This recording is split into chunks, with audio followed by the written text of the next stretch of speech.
अस्सलामु अलैकुम वरहमतुल्लाहि वबरकातुहू। आप सबको एक बार फिर से इस्लामिक क्विज़ प्राइज़ में खुशामदीद कहते हैं। तो सबसे पहले तो आपको बताते चलें कि आज के हमारे क्विज़ नंबर 14 का सही जवाब जो शेख साहब के लेक्चर के मुताबिक है वो ये है कि अमल साले की पहली शर्त इखलास है। तो आइए देखते हैं कि आज के हमारे 5 विनर्स कौन हैं।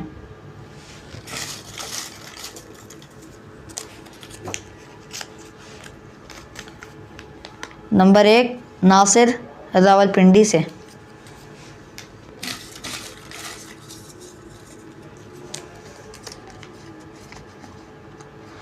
नंबर 2 अनस सियालकोट से।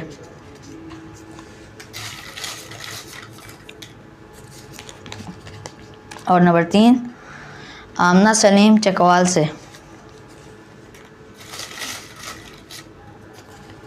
नंबर 4 तंजीम बीबी अटक से।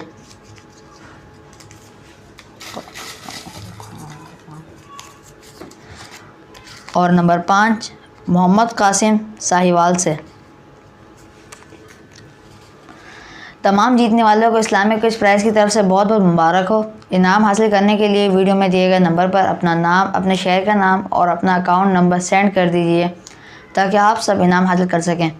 बारकल्लाहु फ़ीकुम व जज़ाकुमुल्लाहु खैर। अल्लाह ताला हमें इल्म नाफ़े और अमल सालेह की तौफ़ीक़ अता फ़रमाए।